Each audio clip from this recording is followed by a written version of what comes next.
another word. Baby, kiss me. Fill my heart with song. Bueno, sigan hablando. Muy buenas tardes. Voy a saludar primero, si me permiten. Tengo una mesa hoy de grandes amigos. Vamos a hacer un programa totalmente distinto.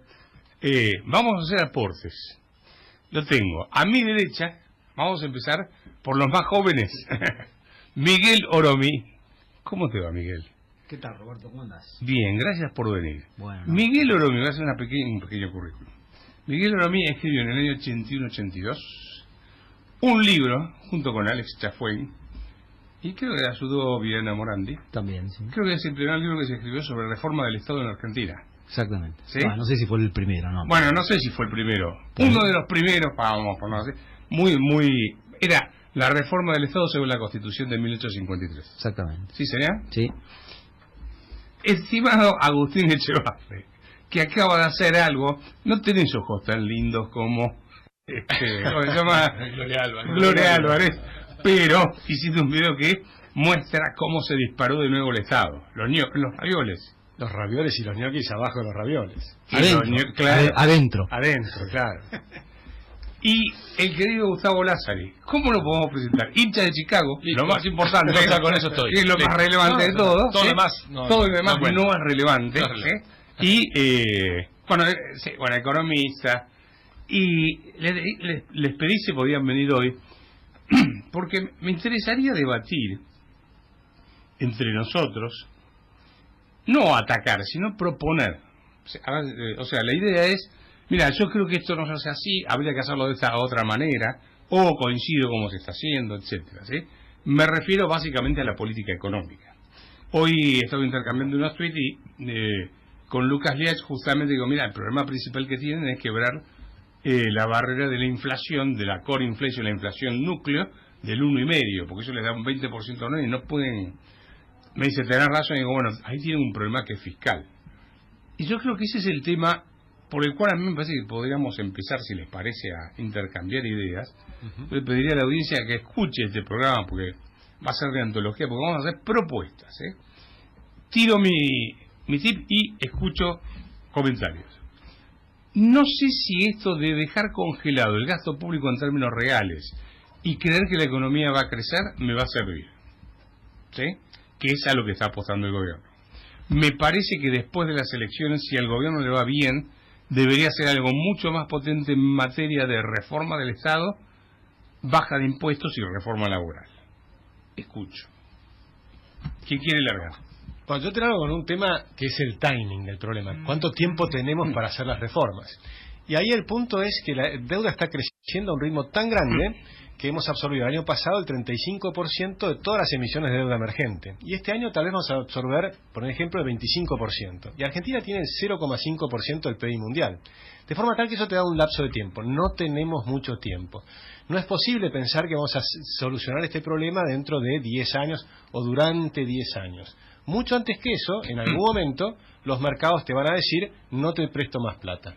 Por lo tanto, la forma de que los mercados te presten plata es que empecemos a hacer rápidamente una rebalanceo de la economía de tal manera que diga, bueno, yo te presto plata, pero porque estás haciendo cosas que sé que dentro de 2, 3, 4 años voy a llegar a un equilibrio fiscal. Lo que no puedo decir es, mira, voy a terminar el mandato y voy a seguir teniendo un déficit fiscal total, más o menos equivalente al actual, porque eso, la verdad es que es muy peligroso. Miguel, yo me acuerdo de una conferencia tuya una vez que estabas explicando, dijiste, todos apuestan, era en la época de Martínez de Oz, dijiste, todos apuestan a que va a crecer el sector privado y te va a licuar al sector público. Y la historia muestra que el sector público termina licuando al sector privado. Exacto. Pienso que es una utopía como pensar en que se va a resolver el problema solo.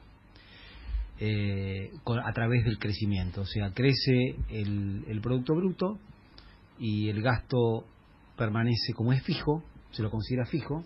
Entonces, los gastos fijos, cuando aumenta el volumen en cualquier empresa, reducen en su incidencia, pero en realidad, no solamente en la Argentina, sino en todos los países del mundo, se ha demostrado que no es así. El gasto público no es un gasto fijo, es un gasto variable. Pero tiene una característica, no es que varía con la producción, sino que varía más que la producción. Por eso, precisamente en todo el mundo, el gasto público ha aumentado a límites increíbles. Es decir, en los últimos 20, 30 años, en todos lados del mundo ha habido un aumento muy, muy grande de gasto público. Porque en realidad el gasto crece más que proporcionalmente que respecto al producto. Esto es una cuestión, casi diría, no sé si es económica o tiene que ver con la psicología o con las adicciones, ¿no? Creo que hay adicción al gasto, hay una especie de pensamiento general en donde, si bien nosotros somos limitados como personas, unidos tenemos un poder ilimitado. Esto es casi como una nueva religión, ¿no? Un Dios nuevo que se crea, en donde podemos hacer lo que queremos con el Estado, que nunca se funde. En realidad no es así, se funde.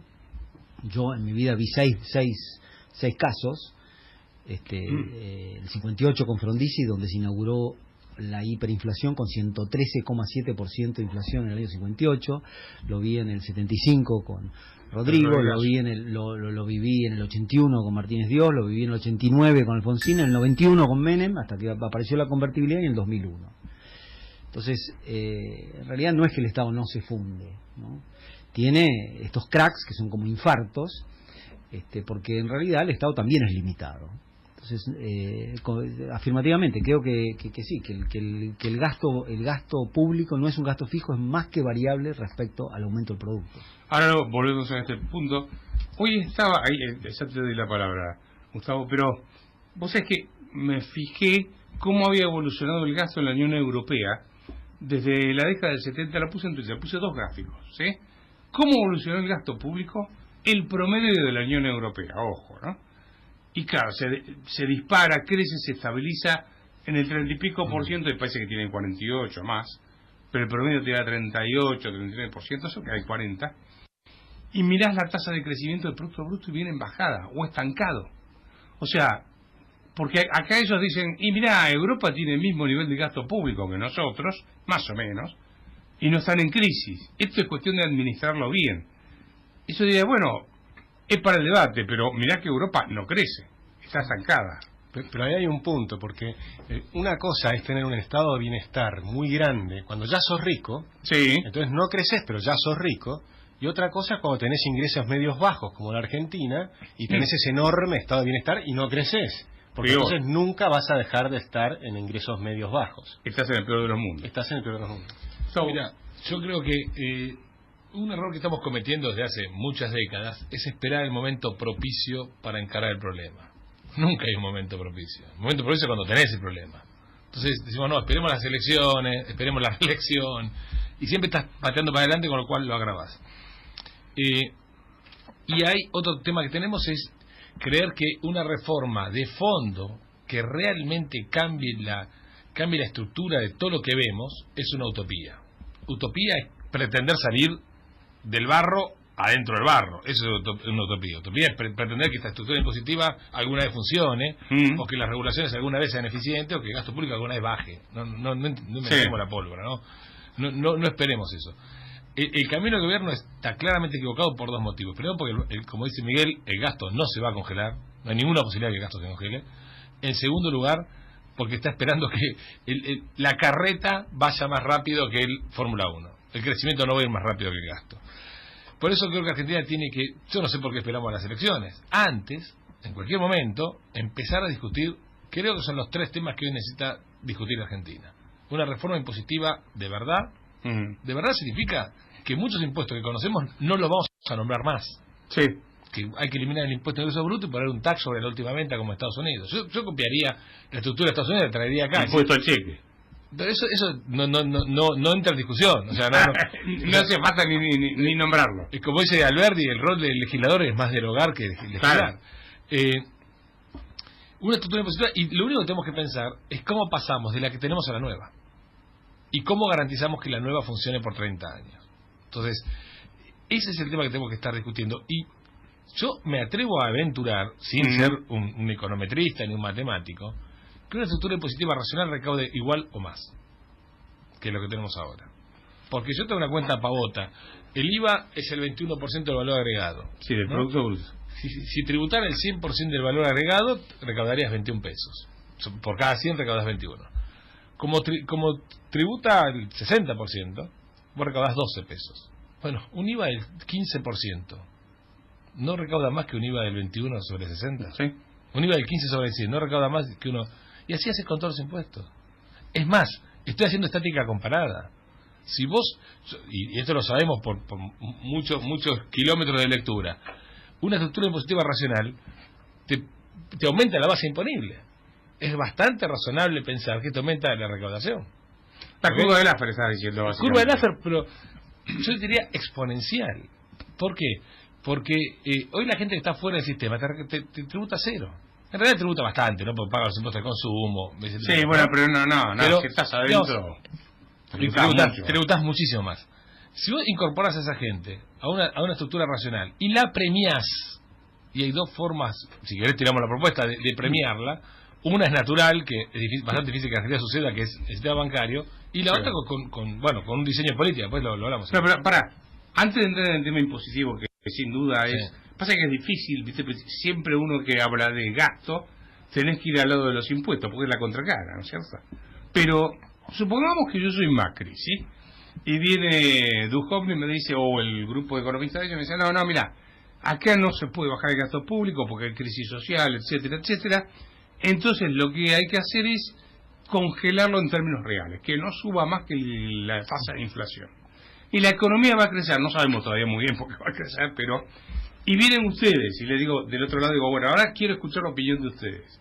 Y quiero que me convenzan por qué el gasto va a crecer más rápido que el Producto Bruto. No sé si me explico, ¿sí? ¿Cuál sería la dinámica? Si están los tres de acuerdo, ¿no? Pero... Sí. Dale. Bueno, hay varios temas. Hay muchas cosas que están creciendo simplemente por inflación, incluso por arriba de inflación, como partes muy importantes del presupuesto, que son las pensiones y las jubilaciones, porque tiene una fórmula de ajuste que en parte es por inflación, que está bajando, y por lo tanto la fórmula te hace que mientras va bajando la inflación, en realidad está subiendo más rápido de lo que tenés la inflación el siguiente año. Termina subiendo más que en términos reales. Y además por la recaudación. Y para colmo, como tuvimos el blanqueo impositivo, la recaudación subió fuerte, con lo cual también te está subiendo más rápido que el crecimiento de la economía, claramente. Con lo cual hay varias partes del sector público que suben. Después tenés todo lo que son aumentos de salarios, que también te van a aumentar, porque vos no vas a poder decir, bueno, no aumento si la inflación fue este año del 25%, va a terminar siendo 23-25%. O sea, gran parte del gasto aumenta. Y después, naturalmente, el gasto, como decía bien Miguel, en el mundo entero aumenta. Porque la presión es que aumenta, porque vos creaste una enorme cantidad de ravioles, como decíamos al principio, y esos ravioles empiezan a llenarse de gente. Por ejemplo, Ministerio de Agricultura o de Agroindustria tiene debajo la Secretaría de Agricultura Familiar. Y debajo de eso crearon este año la de Coordinación Política y la de Desarrollo Territorial. ¿Qué implica? Que vas a desarrollar territorialmente al Ministerio de Agricultura para que en todas las provincias tenga oficinas que empiecen a ayudar a la gente a tener, por ejemplo, horticultura. Y eso se va a llenar después de ñoquis, por supuesto, y de subsidios. Vas a estar pagando subsidios a la gente para que... el director de Zapacito, el director de la lechuga, el director de... ¿Y para qué tenés la oficina de coordinación política de todo eso? Porque vos crees que todo eso te sirva para tus votos. ¿No? Está clarísimo, está hecho en la ley, basta leer. O sea, tienen una dinámica política, vamos a ponerlo de esa forma. Claro. Ahí, mira, vamos un poquito a... en el periodo kirchnerista del 2003 al 2015 hay entre 1.400.000 y 1.800.000 personas más. Corregime, Agustín, yo vi las dos cifras en dos lados distintos, pero si hacemos un análisis de valorizamos este costo,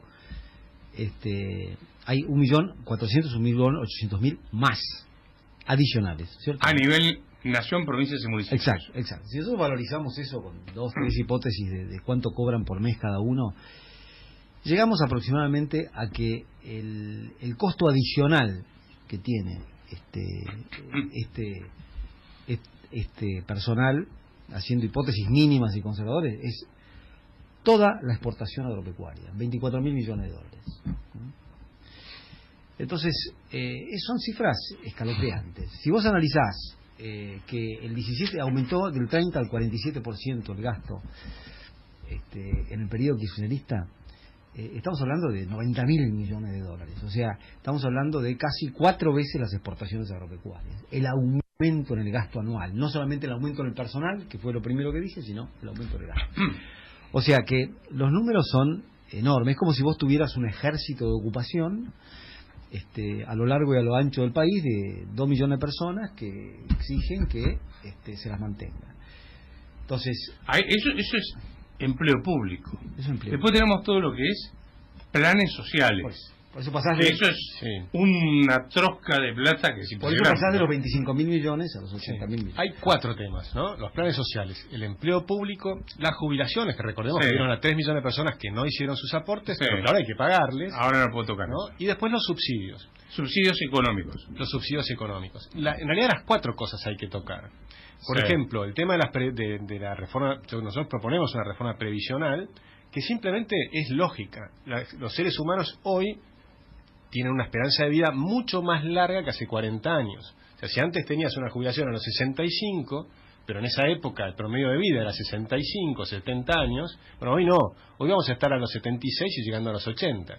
Con lo cual, claramente tenés que ir aumentando la edad jubilatoria o bien aumentar la cantidad de aportes, de años de aporte. Simplemente vas a tener muchos más años de jubilado de lo que tenías antes. El promedio de la gente antes vivía muy poco tiempo de su jubilación. Entonces, no te cierran las cuentas. En todo el mundo está ocurriendo esto. No es un invento de la Argentina, no es un problema de la Argentina. Tiene que haber 4 en actividad por cada jubilado en un sistema de reparto. En Argentina creo que da 1,7. En el mundo que estamos trabajando por cada jubilado, o sea que no cierra. En todo el mundo los sistemas de reparto están quebrados, con lo cual todo el mundo está viendo de qué manera se soluciona este problema. Con lo cual ese es un punto. Pero después tenemos que tratar el tema del empleo público, tenemos que tratar el tema de los planes sociales y tenemos que tratar el 4º tema, ¿no? Entonces, son 4 temas que hay que tenerlos permanentemente en la cabeza, que yo creo que hay que hacer reformas en los 4 temas. Porque la manera de atacar, incluso si vos querés tener un gasto público congelado, tenés que hacer grandes reformas para mantenerlo congelado. Sí. O sea, no hay forma de creer que uno mantiene el gasto congelado simplemente por decisión, porque puse una ley y se congela el gasto público. Eso no ocurre. Para mantener el gasto público congelado tenés que estar permanentemente haciendo reformas. Sobre el gasto, y después hace un comentario. Hay una cosa como para no asustar a la población, radio escucha, que la economía te reacciona antes que terminen los beneficios de la reforma. O sea, en el medio de la reforma la economía te reacciona, con lo cual es menos costoso una reforma. Vos no necesitas reformar todo el sistema jubilatorio o reducir el Estado despidiendo gente y cerrando para que empiece a caminar. Empieza a caminar ya con expectativas, con el anuncio, etcétera. Y yo te diría que empieza a caminar con la discusión. Cuando no empieza a caminar es cuando no hay ni discusión. Cuando estamos en el milagro, congelamos el gasto de términos reales porque porque se nos antojó. Yo te digo, cuando lo escuché a Duhomne exponer, y dijo, y la economía va a crecer al 3,5, nunca dijo por qué iba a crecer. Puede crecer como no puede crecer, o sea, no lo sé, pero si vos vas a hacer un modelo de cierre fiscal, decime por qué va a crecer al 3,5. ¿Cuál es la causa por la cual va a crecer al 3,5? Permitime agregar algo a lo que dice Gustavo, para mí es muy importante. En la reforma que nosotros estamos proponiendo, en realidad lo que estamos haciendo es la reforma muy rápida, pero que el costo social sea muy gradual en el tiempo. Por ejemplo, hacemos una reforma del Estado que implica reducir secretarías, subsecretarías y ministerios. Viste que fueron creciendo de 8 a 15, a 20, a 21, ahora redujeron 1. Felicitamos al gobierno que bajó un ministerio, bueno, hay que hacerlo bastante más y hay que bajar a 8, por ejemplo, volver a lo que decía la Constitución. Una vez que haces eso, no es que largás a la gente a la calle inmediatamente, todo lo contrario. Entonces decimos, el beneficio lo tenés porque la gente empieza a mirar que estás haciendo una fuerte reestructuración. Tenés un segundo beneficio importantísimo, que vas a tener una enorme desregulación de la economía, porque vas a eliminar una enorme cantidad de registros, trámites, de todas las cosas que están matando a las empresas. Con lo cual la economía ya empieza a reactivarse. Y después les das 2 años, la ley dice 1 año, nosotros proponemos darle 2 años a las personas para que le seguís manteniendo el sueldo. Sí. En esos 2 años trabajás para que vayan pasando hacia el sector privado y además le das beneficios a las empresas. Por ejemplo, el Estado se hace cargo de las cargas patronales durante esos 2 años. Y por ejemplo, el Estado se hace cargo de reentrenar a la persona en el lugar de trabajo. Es decir, amortiguamos el costo social o lo hacemos desaparecer directamente porque nos ocupamos de cada persona que vaya reingresando a un nuevo trabajo y ya tenés el resultado del otro lado, por el lado de la economía que empieza a reactivarse. Lo reconvertís. Sí, aparte, como lo que nombró Agustín, otra gran pata que tiene trabada en la economía, y por eso los pronósticos son de 2, 3% y nadie tira algo más ambicioso, es la cuestión regulatoria. Que la desregulación es gratis, no tiene costo fiscal. No. O sea, hay muchos controles que vos le decís al funcionario flaco, quédate en tu casa o andá a la oficina, pero no regules esta actividad. Quédate en tu casa porque vendo el edificio. Claro. Además. Y no tiene costo. Yo te puedo asegurar una cosa, aunque te parezca una pavada. Yo estoy seguro que yo te nombro 10 regulaciones que las sacás y no se entera ni el que regula ni el regulado. Se entera más el regulado porque le jode la vida, pero el que regula ni se da cuenta. ¿Ves? Es que en rigor las regulaciones son un anticuerpo que busca la burocracia para justificar su existencia. Y hay, ojo, que hay también un tema cultural, y yo te diría que la droga hace estragos. O sea, fuera de broma, yo no conozco ninguna defensa racional al hecho que para transportar una mercadería alimenticia tengas 21 documentos, pero uno de los documentos muy bueno. Sí, pero un artículo muy bueno de tuyo. Bueno, pero déjame decirte uno que a mí me parece el más bizarro de todos, que es ni siquiera pagar un impuesto. La camioneta se desvía, va hasta la oficina municipal, le pone un sello en la boleta, que muchas veces lo hace el transportista. Sello de transporte de alimentos, ¿no? Sí, muchas veces lo hace el transportista porque el tipo está ocupado, te lo sello, listo, chao, me voy. Para todo esto desvió el 30% de su recorrido. Entonces, ¿me entendés? O sea, vas a Pilar y la oficina de Pilar no está al lado de tu cliente, está a 30 kilómetros. Entonces tienes que hacer 30 kilómetros, sellas y te vas. No, y hacer la cola y todo lo demás. Bueno, en muchos casos hay cola, hay coima, hay un montón de cosas, ¿no? O sea, podés achicar la cola con una coima, digamos. Claro, cada trámite que es una nueva ventana. Pero que a lo que voy es que no no genera costo la eliminación de eso, no tiene ningún costo. Entonces, al contrario, reduce costos. Absolutamente, para el Estado digo, no tiene ningún costo. Ahora, lo increíble, Gustavo, es que para mover una tonelada de cereal tenés que anotarte en 28 millones de registros, tenés que hacer no sé cuántos millones de trámites para que te admitan que estás apto para hacer ese transporte, ¿no? Lo cual, perdóname, la Constitución lo resolvió con un artículo solo, es industria lícita, punto, no se discute más. Exacto. Entonces, eso existe y son muchísimos requisitos para hacer una cosa muy sencilla. Ahora, para ser presidente de la nación, o presidenta, mejor dicho, nadie te pide nada, ¿no? Sí. Tal es así que tuvimos una presidenta 8 años y no sabemos todavía todavía no sabemos si fue abogada o no fue abogada, ¿no? Entonces, sí. Mira, te voy a decir algo. Yo creo que un tema que es un principio, yo siempre que hablo con los funcionarios le digo, inviertan, cambiemos el principio, vamos a invertir la carga de la prueba. Vos cuando construís un edificio, tu casa, una fábrica, un negocio, lo que vos quieras, tenés que dar miles de planos para demostrarle que no estás haciendo un refugio atómico y qué sé yo, ¿no? Para transportar esta mercadería, te digo, 21 documentos.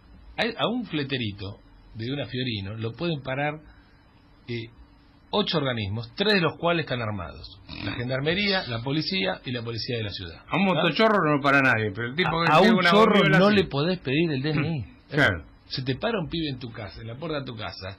No quiero estigmatizar porque te viene toda la progresía, de acá estamos en Recoleta, viste, explotan todos los pibes. Sí. Pero se te para un pibe con toda la pinta de chorro, con todo, viste, la zapatilla más cara que el cerebro.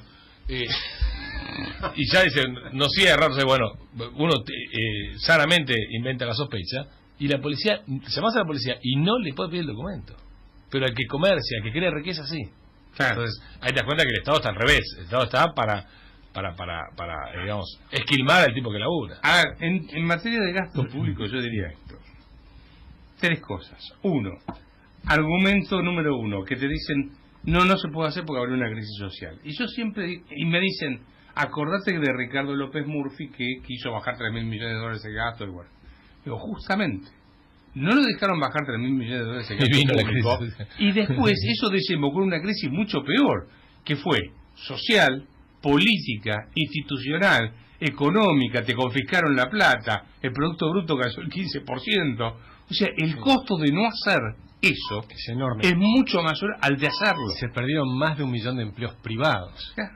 ¿no? En el año 2002 por no hacer el ajuste antes. Y además López Murphy no dijo hacer el ajuste cuando a él lo llamaron en 2001. Él dijo mucho antes, lo dijo en 1999. Pero por supuesto. Si lo haces antes, es mucho más pequeño porque tenés todo el beneficio del crecimiento de la economía inmediatamente. Cuanto más tardás en hacer el rebalanceo de la economía, a mí no me gusta más hablar de ajuste, yo digo rebalancear la economía. Rebalancearla porque está desbalanceada.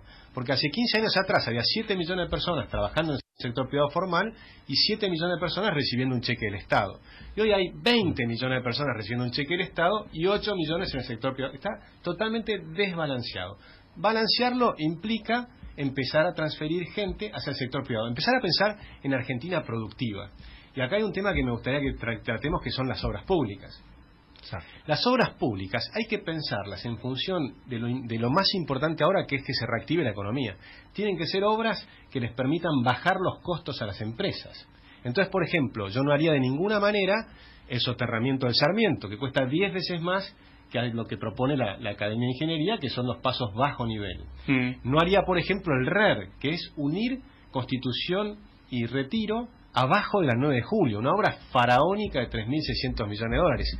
No cerraría la autopista Ilia, que está funcionando perfectamente bien, para hacer una autopista paralela. Es absurdo. Entonces tenemos que reenfocar las ideas de los argentinos a pensar en la producción. Si estamos permanentemente hablando de la distribución, y nos olvidamos que primero, antes que distribuir, hay que producir. Entonces hay que aliviar al sector privado, que lo estamos matando. El propio presidente dijo: estamos matando con impuestos. Lo dijo el presidente, se olvidó decir quién está matando. Sí, bueno, pero claro, pero justamente está ahí para solucionar el problema, ¿no? De todas maneras, yo creo que lo de las obras públicas hay que hacerlo con un criterio estricto de prioridad, ¿no? Sí, exacto. Entonces, primero, si no hay dinero, no se pueden hacer obras.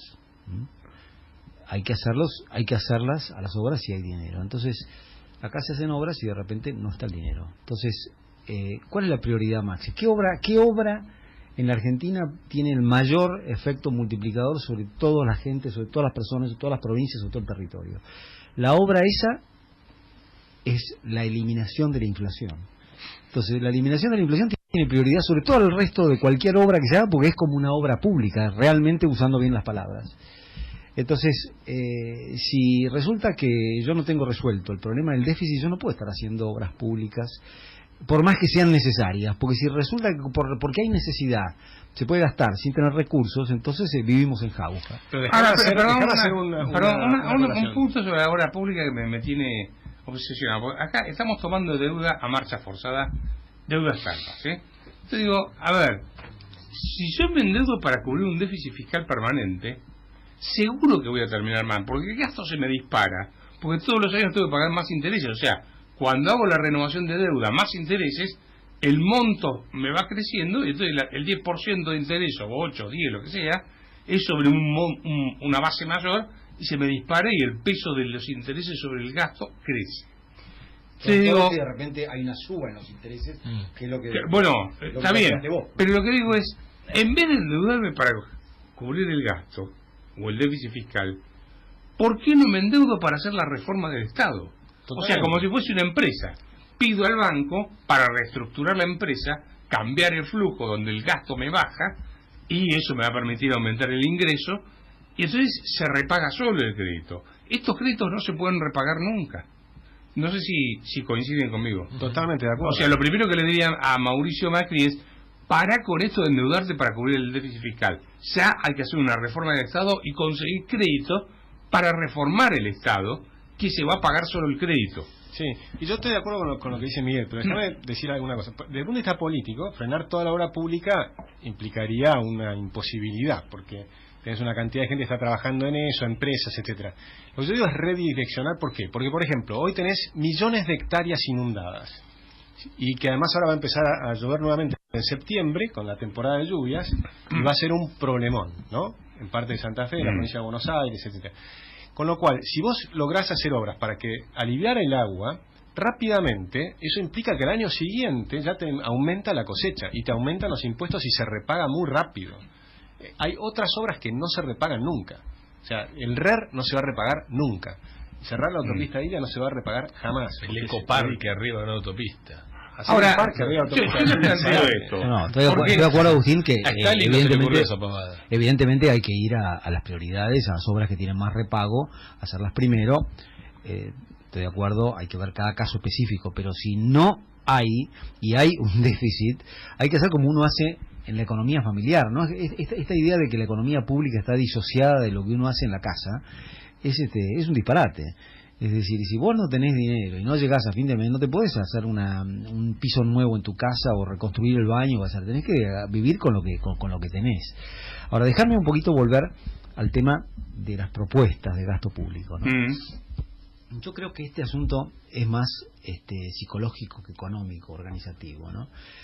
Creo que acá hay un tema de adicción. Es decir, acá hay una adicción a gastar. Yo diría que en la terapéutica para resolver este problema, si vos lo ves desde el punto de vista de una adicción alcohólica, te van a decir, no tome más. ¿Viste? Hasta que no se convenza que no tome más, no va a resolver su problema. Y acá esto es demasiado abrupto, recién hablábamos de 1.800.000 personas, no existe la posibilidad ni la voluntad de hacer eso, ni moralmente creo que sea justo. Pero sí existe, por ejemplo, en los casos de obesidad se dice, bueno, hay una persona muy obesa, se dice, bueno, podés hacer un tratamiento donde bajás mucho en poco tiempo, o podés hacer un tratamiento más gradual. Yo te diría que simpatizo con el tratamiento gradual, pero nos tenemos que poner de acuerdo con el signo, ¿no? El signo tiene que ser descendente, claramente. O sea, hacerlo gradualmente, pero hacerlo descendente. El problema que a mí me ha desilusionado muchísimo de estos últimos 2 años es que yo veo que hay gradualismo, no están definidos los términos de la tasa de reducción, y veo que es un gradualismo ascendente. O sea, yo veo que el gasto público crece, no es que baja. Y me refiero a los juicios que tiene el Estado, me refiero a las pérdidas de aerolíneas, cuasi fiscal. Me refiero a lo que vos decías antes, que los intereses crecen porque se financia con deuda, el gasto cuasi fiscal, se compran dólares. O sea, veo que hay un gasto público creciente. Hay las obras públicas que, precisamente con el argumento de que son necesarias, que esta es muy loable, no por eso se pueden emprender los gastos, hay que realmente ver cómo se financia. Entonces, veo que hay un gasto no muy creciente, pero sí creciente. Entonces, me parece que hay que agarrar y poner una meta y decir, bueno, vos decías que hay que poner el gasto en moneda constante, fijo, bueno, fenómeno, pero yo quiero verlo, no lo veo. Pero pará, separemos 2 tipos de gastos. Uno que es el gasto corriente, te pago los sueldos, pago las jubilaciones, etcétera, y el otro lo que es obra pública. Mi propuesta sería, salvo cosas muy particulares donde no podés convocar al sector privado, agarro la ruta 8 y te digo, che, Gustavo, Te la regalo. no, sí, conseguí el capital, venís, poné, hacé la ruta, la autopista, y cuando termines, entras a cobrar el peaje, ¿sí? Entonces vos te vas a apurar a terminar la autopista porque querés empezar a cobrar de una vez por todas. Bueno, yo tengo enormes dudas de que ese esquema, que ya se probó en los 90, Sí. funcione sin una moneda de referencia Estoy específica, dándolo por... No, está bien, estoy dando que por no supuesto. la hay, y ante el incumplimiento machazo de los contratos de servicios públicos ocurrido con la crisis del 2001. Entonces, ¿quién te va a poner? Porque esos son los verdaderos capitales que están faltando. Es decir, un capital que ponga 500.000 millones de dólares para rehacer. Bueno, pero te va a hacer- salir más caro entonces, en todo caso, Te van a el pedir peaje, porque la tasa de retorno que vas a necesitar va a ser más alta. O sea, yo como inversor, te decir, mira, como ustedes son todos locos y cada tanto hacen un lío bárbaro, te voy a cobrar más caro el peaje. Bueno, prefiero eso a tener la ruta 8 como Pero está ahora. Roberto, no es tan así, porque discúlpame que ¿No? discrepe. No, Con el dueño de casa, pero no es tan así. Esto es más parecido a ir a un casino y decir, bueno, yo voy a invertir $50 y hasta ahí llegué, no voy a invertir más. Porque Sí. hay un momento en donde para inversiones... Me afanaste el agua, pero no importa. ¿Cómo te pones la cara? Sí, claro. Para inversiones macro, la Argentina necesita hacer reformas profundísimas, inclusive de la parte monetaria, porque nadie cree mucho en esta moneda, nadie cree que una tarifa después se pueda llegar a mantener, hay una crisis. Entonces, lo que hay es inversiones tipo la agricultura a corto plazo, compro los herbicidas hoy, el fertilizante hoy y vendo a término en 6 meses. Sí, ahí tenés movimiento, pero cuando ya inclusive ese mismo productor, cuando tiene que invertir en una vaca cuyo plazo de recupero son 5 o 6 años, ya eso no pasa, ¿viste? Porque no tenés moneda. Porque no tenés moneda, bueno, pero vas a tener moneda a partir del momento. Porque no tenés moneda, porque te cobran ajuste por inflación sobre los novillos en la medida que van engordando, y no bueno, cuando lo vendés. Sí. Porque tenés un montón de reformas juntas. Claro, tenés un montón de reformas. Eso es un tema muy importante. Bueno, ahí está. Ahora sí. O sea, el gradualismo en ir tomando una medida hoy, otra mañana. No, esto tiene que ser un plan completo. El gran problema del gradualismo para mí es que no te genera un shock de confianza. ¿No? El shock de confianza te lo genera cuando vos tenés un programa de reformas estructurales y que todo el mundo sabe que estás encarando ese programa de reformas estructurales. Sí. Después ahora discúlpame, con el agravante que el gradualismo, como dice Miguel, no sabemos para qué norte es. Claro. Y tampoco conocemos el ritmo. El problema que tiene el gradualismo también... Me parece que ahora, más que el gradualismo, tiene un problema de dirección también. Sí, por supuesto. Por ejemplo, va gradualmente al iceberg. Para hablar en números, el gobierno dice que va a bajar el gasto primario, el déficit primario, a 4,2% este año, 3,2% el año que viene, el déficit primario, 4,2, 3,2, 2,2. Y ese déficit primario, después tenés el déficit financiero. El problema es como van creciendo los intereses, porque aumenta la deuda, pero también aumenta las tasas de interés internacionales, que están subiendo, y aumenta el riesgo país, porque en algún momento, si vos seguís creciendo la deuda, te va a aumentar el riesgo país. Entonces el déficit financiero crece más de lo que se achica el déficit primario. Agregale el cuasi fiscal. Y agregale el cuasi fiscal, y vas a tener que tenemos un déficit total cercano a 10 puntos del PBI, y no queda nada claro que vaya a reducirse el año próximo y el siguiente. Pero déjame decir, yo quería algunas reformas concretas chiquitas, que por ahí no son las más relevantes, pero son muy importantes desde el punto de vista del objetivo que tenés que tener el gobierno, que es dar el ejemplo. Entonces, lo primero que digo es, empecemos por el número 1, Macri. No compres el avión presidencial. Seguí viajando en primera, que está fenómeno. Yo viajo en turista, vos podés viajar en primera, no pasa nada, ¿no? Entonces, viajan en primera, no compramos el avión. Siguiente paso, vendé todos los aviones que están usando los políticos, todos los helicópteros, todos los autos, todos los choferes. ¿Qué haces con los choferes? Regalarle los autos y que se vayan a Uber. No pongas 20 ministerios. No pongas 20 ministerios. Como ustedes bien lo relataron, 20 ministerios, 80 secretarías, 207 subsecretarías y 800 directores de dirección. Bueno, a ver, 2.695 reparticiones en total. No pongas eso. Entonces, eso es lo que te quiero decir, que el signo claro, acá no es de reducción. Si vos me dijeras, bueno, Macri está reduciendo el 1 o el 2% firme y es una política, yo veo la luz del túnel y digo, bueno, adhiero. Por ahí no es suficiente. Si ves la luz del túnel, te conviene entrar ahora. Le voy a entrar ahora, pero en cambio, si vos lo que estás viendo es que en vez de haber una reducción del 1 o el 2% y ver la luz del túnel, ves que se está aumentando el gasto el 1 o el 2%, si querés, gradualmente.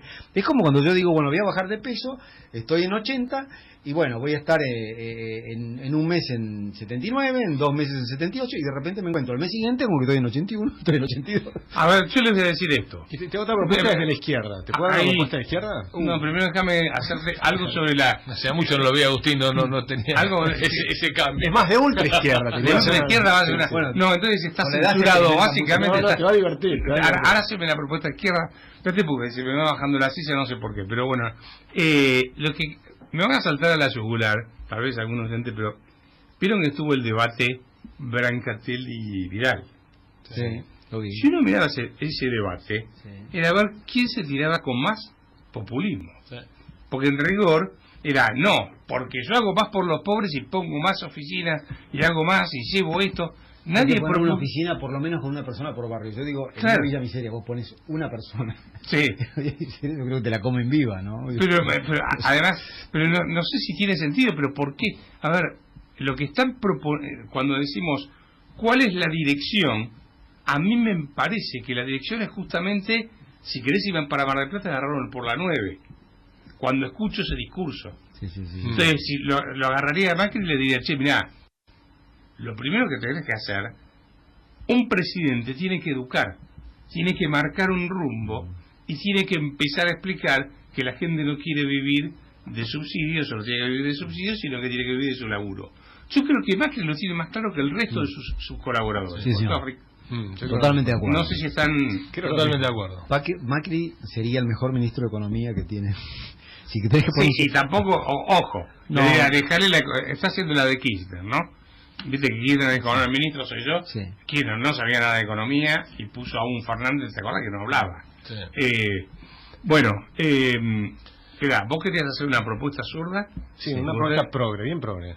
Y te contesta Dale. Lázaro. Sí. Dale, mi propuesta es Un la siguiente. morral, le Vos viste conté, que un morral. los salarios públicos están más altos que los salarios privados. Por ejemplo, en la Ciudad de Buenos Aires los salarios públicos son 38% más altos que los salarios privados. Por lo tanto, una propuesta progre es redistribuir. ¿Cómo hacemos para redistribuir eso? Bueno, muy simple. Resulta que hay un montón de horas extras. Y una propuesta de izquierda es limitar la jornada laboral. Entonces, lo primero que tenés que decir es, muchacho, que nadie labure más de 8 horas. Entonces, si eliminamos las horas extras en el Estado, nos ahorramos no solo las horas extras, sino también en la comida. Porque cuando pasás de 8 horas a 9 horas, el Estado te paga la hora extra y además la comida. Entonces tenemos una fuerte reducción, o no sé cuánto es el número porque no logré tener las cifras, pero yo creo que va a ser bastante importante. Y ese número, yo propongo bajarle los impuestos por ese mismo monto, eliminar impuestos a las pymes. Entonces vas a tener una recuperación de las pymes, del sector privado, y vas a tener un rebalanceo de la economía. Ahí me salta el gorila. ¿Sí? Dale. ¿Por qué las pymes? Todo el mundo. Todo el mundo. ¿Qué te cambia? Lo tuyo es sumamente demagógico. Sí, absolutamente. Está bien. Ahora está bien. Imagínalo. Pero tengo un argumento. ¿Sabes por qué tengo un argumento? Para ser demagógico. No, sí, para defender mi demagogia. No, el argumento es el siguiente. Hay un informe de los Estados Unidos que tienen buenas estadísticas, que acá en el planeta no tenemos. Si vos tomas las empresas de más de 5 años de antigüedad, Sí. todas las empresas sumadas en Estados Unidos del año 1998 hasta hoy, ¿sabes cuánto es el crecimiento del empleo que hicieron? 0. En cambio, las empresas nuevas, que empiezan obviamente como pymes, son las que crean todo el empleo nuevo. Entonces, uno de los problemas que tenemos nosotros es tener que proteger, que generalmente es un problema ideológico, se protege a las empresas grandes y viejas, y eso implica un costo para las empresas ¿Pero jóvenes en qué que son te las que crean cambia empleo. decir, modifico todo el sistema tributario para todo, para la grande y para la chica? Sí, ¿En qué es un cambia? tema estrictamente político. Sí, No, o sea, la pyme, y como participante de una pyme, vende mucho mejor que la empresa grande. Lo cual salió el Durán Barba de adentro. Pero lo cual es una tontería. A ver, Además, te dije que era una propuesta de progre. Déjame decirte esto como empresario, si querés. Es una tontería, porque el sueño de todo empresario es ser grande. Y esto de tirarle el bardo a las grandes, es tirarte el barro a vos si tenés suerte, si tenés éxito. Pero bueno, en Argentina hay 855.000 pymes según un informe del Ministerio de Industria. Lo vi. Sí. Si cada una contrata un tipo durante 4 años, resolviste el desempleo y empezaste a sacar gente del Estado. ¿Está? Sí. No es una locura. Andá, recorrer la ciudad de Buenos Aires, vas a ver un montón de negocios atendidos por su propio dueño, que el tipo no quiere tener ni loco un empleado, por los costos no laborales que le genera esta ley laboral que supuestamente se hizo para proteger a la gente y la condenaron. O sea, el tipo toma a una persona, no le va bien, la tiene que despedir, tiene que vender la casa, Claro. y cerrar el negocio para pagar. Por eso tienes que aliviarles las cosas, ¿no? Y fíjate que hay un problema más con las empresas grandes. Cuando crece una empresa grande, por ejemplo un banco, compra otro banco, y así crecen. Cuando un banco se fusiona con otro, ¿qué es lo que primero que hace? Empieza a ver las sucursales que están cerca y eliminás una de las 2 sucursales que están al lado. Tiene una gran eficiencia, un gran aumento de la productividad para la economía, todo muy bueno, pero despedí gente, claramente. Sí. Entonces las empresas grandes crecen despidiendo gente. En cambio una pyme, por ahí tiene 10 empleados y se le ocurre hacer algo, como está haciendo Lacha ahora, que va a estar pendiendo, le estamos incentivando, queremos que lo haga, va a aumentar una inversión en su empresa. ¿Y cuánta gente más vas a contratar? Mira, es simple esto. Una empresa como la mía, yo tengo un montón de cosas para hacer que no hago porque la escala no me da y porque el riesgo es mayor. El riesgo me da un miedo que dice, me inhibe. Yo te puedo tomar 10 personas mañana. Si me animo a decir, bueno, loco, vamos a invadir. ¿Y en porcentaje de cuántas son? Que es el 20% de mi personal. ¿Te das cuenta de la diferencia? Claro, pero, ¿por qué no lo haces? Porque te puede salir mal. O sea, es más, la mayor parte de las cosas me salen mal. Y si te por lo sale- tanto, claro. si te Sale sale mal, mal, sí, no esto fracaso. tenés marcha atrás. Por eso es un contrato matrimonial. Es más oneroso un contrato matrimonial. Es más oneroso que un contrato matrimonial. Pero no tengas ninguna duda. Sí. Entonces, ¿cuál es la tarea del gobernante? Aliviar la tarea del hacha, de los empresarios, de las Obvio. pymes. Esa es la tarea de los gobernantes, porque si haces eso, va a crecer la inversión, va a crecer el país, va a crecer el empleo, y al crecer la demanda de empleo van a subir los salarios. Lo que no se puede hacer es lo que dice del Caño, ahora para pegarle un palo a la izquierda. Sí. Dice, no, primero tenemos que subir los salarios y bajar las horas. No, eso es el... No, del Caño estuvo fantástico cuando él habla en contra del capitalismo de Estados Unidos. Síganme por Instagram. Es un fenómeno, pibe. Miguel.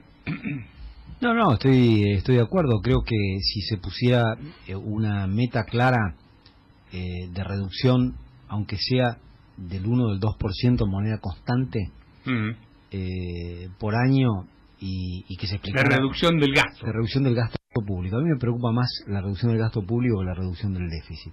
Te digo la verdad. Y en la medida en que se va reduciendo el gasto, que se vayan bajando impuestos en forma casi, te diría, directa. Y bueno, eso serían entre 2.500 y 5.000 millones de dólares por año, si es el 1 o es el 2.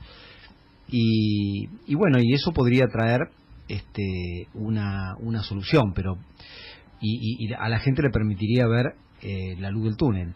Pero el problema es que yo no veo eso. Yo veo que aparecen los 21 ministerios, que ahora son 20, y que antes con Cristina eran 17, y antes cuando empezó Cristina eran 14, creo, y con la Constitución 8. Es decir, veo crecimiento del gasto, veo crecimiento de los ministerios, veo crecimiento de la deuda pública, la fiscal, y los intereses fiscales y los intereses cuasi fiscales. O sea, veo un gradualismo, acepto el gradualismo, pero creo que el gradualismo, acá la discusión es el signo del gradualismo. ¿Sabes qué le diría eso a Macri? El gradualismo es creciente. Yo le diría a Macri, mire, usted está equivocado en esto de congelar el gasto público en términos reales. Porque no es lo mismo ir licuándolo que reestructurar el Estado. Son dos cosas totalmente distintas. Si yo te digo, mira, congelar el gasto es, tengo 20 ministerios, y entonces lo que voy a hacer es pagarle menos a los ministros ahora, ¿sí? Y en una empresa sería, tengo 20 gerentes, le pago menos.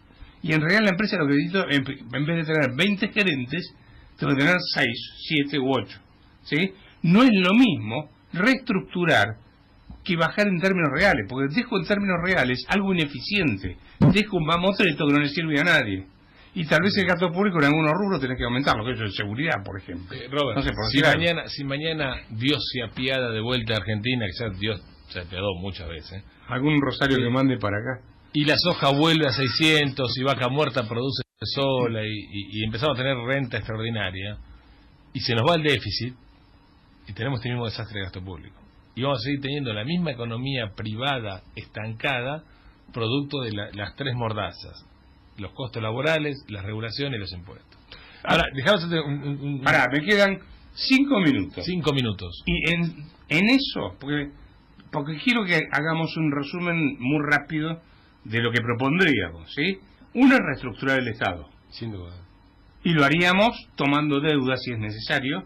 En vez de endeudarse para financiar el déficit, tomo deuda para reestructurar el Y Estado. cuidando a la gente. Y cuidando, bueno, pero está bien, pero cuidas a la gente, Sí, dándole los subsidios. Y van Los planes sociales tienen que no pueden ser eternos y hay que poner un límite en el tiempo. Bueno, eso lo debatimos en su momento y está subido a internet, etcétera. Y agruparlos en uno. Agruparlos en dos, tres. Los subsidios sociales, los subsidios económicos, esos más o menos los tienen bastante controlados, crecieron el 1,4% primer semestre contra primer semestre. Jubilaciones no las podemos tocar. Nos queda un punto importante que no vamos a poder tratar en este tiempo, que es impuestos. Bueno, una sola cosa, no lo hagas después de eso, es antes de eso. No es al mismo tiempo. O al mismo tiempo, pero es simultáneo. Pero pará, por eso es simultáneo. No me vengas con el cuento que reestructuro y te bajo los impuestos. No, fiera, empezá bajando los impuestos. Es en el momento, es online bien, a la reestructuración. Pero está bien, pero la baja de impuestos tal vez sea más rápida que la reducción del gasto público a lo largo del tiempo. Sí, pero yo como financista te financio eso, porque estás haciendo una reestructuración Por en eso, serio. Pero es lo que digo, claro. siempre y cuando tengas aprobada la forma en que lo vas a hacer y con cierto consenso de la sociedad, porque dejamos un puntito. Esto se puede hacer si el periodismo también está acompañando y si la oposición razonable, no digo toda la oposición, pero por lo menos el peronismo razonable también te acompaña. O sea, uno requiere que la sociedad argentina encare un rebalanceo de esta naturaleza, que es importante, ¿no? Pero, mirá, yo creo que hay que tener una tendencia clara a la reducción y se tiene que conocer el signo. -1, -2, y tiene que haber un signo y tiene que haber todos los días alguna medida. No es que vos le bajás a todo el mundo el 1, no, vos atacás un sector. Por ejemplo, María Eugenia Vidal dijo hace muy poquitos días que había que hacer un ajuste, creo que en una entrevista en La Nación, que había que hacer un ajuste de la política, ¿no? Exacto. Bueno, muy bien. Entonces, me parece perfecto. Bueno, ¿qué es el ajuste de la política? ¿Qué van a hacer? ¿Qué van a reducir? ¿Cuánto va a significar? ¿Cuál es el monto? Es decir, tiene que empezar a dar pasos concretos de manera que la gente que paga los impuestos empiece a ver la luz del túnel, empiece a ver hacia dónde van, ¿no? Y no que vos de repente te encontrás con que cada vez hay más gastos y te dicen que cada vez los van a reducir gradualmente. ¿Estarían de acuerdo si yo estuviésemos con Macri ahora y le dijera, mira, Mauricio, no es que tenés que esperar a que baje la evasión para bajar impuestos? Tenés que bajar impuestos para que baje la evasión, por supuesto. Totalmente de acuerdo. Totalmente de acuerdo. O sea, es al revés. No me vengas con la historia, voy a buscar la forma de evadir, entonces terminar con la evasión, entonces ahí le voy a poder bajar de impuesto a la gente. Claro, porque vas a bajar el déficit, pero no, el problema no es tanto el No déficit. sería imposible, porque hay un montón de empresas que no pueden pagar. Tal cual. Que quebrarían. El juez Cruciani, el del monito, ¿te acordás? Sí. A mí me contó, un día pasó por un pueblo que se había muerto el pueblo porque él había cerrado la empresa por evasión. No. La empresa, la gran empresa del pueblo. Bueno, y el pueblo está peor. Y el pueblo está mucho peor. Obvio. Ese día decidió renunciar, me lo contó él, decidió renunciar porque él se Mirá dio que te cuenta que su función había estado equivocada. Un jefe de ¿cuánto me queda? 2, de la AFIP, que un día me invitó a almorzar, fue en los 90, y me dice, mira, estábamos hablando, él coincidía conmigo, en todo esto que estamos hablando coincidía. Dice, y te estoy hablando en los 90, que era menos complicado todavía. Si yo aplico todas las normas impositivas que hay hoy, hago un caos social en la Argentina. Porque es incumplible todo lo que hay. Desde el punto de vista no de lo que tenés que pagar solamente, sino de los formularios que tenés que llenar. Déjame decirte que hoy por hoy la AFIP es el nuevo corralito. Andá a cualquier agencia de AFIP y vas a ver kiosqueros, cuentapropistas, pequeños negocios aterrados porque le cayeron 3 documentos, le embargaron las cuentas y con una voracidad fiscal nunca vi. Bueno, pasó una hora de debate. Creo que esto da para mucho más, me gustaría si podemos seguir continuándolo. Encantado. Creo que es una forma de aportar. Creo que acá no hubo agresiones al gobierno, solamente hubo visiones distintas, ¿sí? Y propuestas. Y propuestas. Sí. Y creo que contribuye más que estar agrediéndolo, y que ya sabemos lo que está mal, lo que está bien, pero dicho más o menos en forma civilizada. Mis amigos liberales que todos me insultan, me dicen de todo porque critico. Bueno, acá están las propuestas, hay soluciones y nos vamos hasta el jueves que viene. Gracias por haber venido, Gustavo Lázaro, y gracias Agustín. Muchas gracias por la invitación. Miguel Oromí, gracias. Muchas gracias. Fly me to the moon, let me play among the stars, and let me see what spring is like on Jupiter and Mars. In other words,